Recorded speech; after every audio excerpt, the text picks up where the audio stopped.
So the reason why I wanted to bring this guest, this is Rayanne Salvetta, and my heart was to bring her because, as I was saying earlier, that I wrote this book for the efforts. Oh, I wrote this book for ministering to people, but my heart right now with the proceeds is to assist in human trafficking efforts. And it's really amazing because shortly after you contacted me about doing this interview, I bumped into a friend that I hadn't seen in a while, which is her mother, and she tells me that Rihanna had been missing and she was returned, but it was a trafficking incident. So I knew that I had to bring her on here to share her story.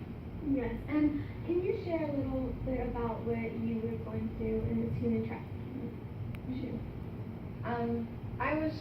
I'm just like an everyday person, teenager, working, going to school. Towards the end of one of my shift hours, they just pulled up. They were one of the customers, and I didn't think anything of it. I mean, when you're working, you just don't really matter. It doesn't matter to you. So I exchanged the numbers with one of the girls, but she seemed really nice, so I didn't think it was gonna go far, anything of it. In fast food, there's more of a high risk of you getting sex trafficked here and there, because they can just pick you up because you're working a low minimum job wage, and it's just not, going hand in hand. So you're struggling with money, and you're living from check to check, and if you stop going to college or something, you're more of an open target, and it's a lot more dangerous. Well, I went with these girls thinking like, oh, we're just gonna go out to lunch, and well, as soon as I went with them, everything went downhill. I ended up on a website that I didn't know about, and pictures of me were sent out, and I was with these girls for about 8 days. Can you tell me how it escalated to, you just getting to know the girl and from you being in that circumstance? At first I was just denying her invitations to go out to eat, and one day I was like, okay, you know what, I'm gonna go out to eat. I was gonna call in to work like an hour late and everything, but I never showed up to work. I just called in and I was like, I'm not gonna go in today and all this, and we went to a hotel, we all started drinking, and I was like, okay, my mom called me panicking, she has contacts out there, so I was like, okay, she's just going out of it, she's just yelling at me for no reason, so I was just like, I'm not gonna go home today. So I just stayed with them for 2 days, and then after that, the third day, they're just like, we're going to Dallas, and you're coming with us. Like no yes or no, and I'm just like, oh, okay. And what was a regular day for you when you were in that circumstance? A regular day, it was just mainly waking up, getting an energy drink just to start my day off, eating and going out and contacting like our customers and all this, and shopping. I mainly was asleep at the time, and I was blacking out, and a lot of date rape drugs were used, so they would be slipped into my energy drinks or the food that they would bring me, and I wouldn't know till after. And how long were you captive for? I was there for about 8 days. 8 days, wow. And Christina, you were saying that your mom was a victim of human trafficking as well. And the reason why I say that is because we have been realizing that it's women that are recruiting these girls. And like earlier, you had said that social media had played a part in it as well. Yes. And can you tell us how did that play a part? Social media, well, the girl, she had requested my friend on Facebook, and I accepted it and everything, and I was like, okay, there's no harm, no foul play in accepting a friend request, but it turns out there was a lot more behind it than I thought. Well, after she sent me a request, she messaged me on Facebook and everything, asking me to go out and meet with her. That's when I said yes, and I went out to go meet with her.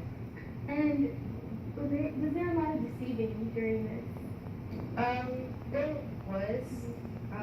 There was a time where when I was on my phone, I couldn't send text messages to my mom, or she wouldn't answer, and I thought, she was lying to me. They would tell me she doesn't even care, like, why is she pretending to look for you, and you're over here, and just like a lot of stuff I was getting from me, and believing it after and after, and without alcohol and the energy drinks being mixed together, it was impacting my decisions and my choices. And how did the customers come about, the people that were involved with? The customers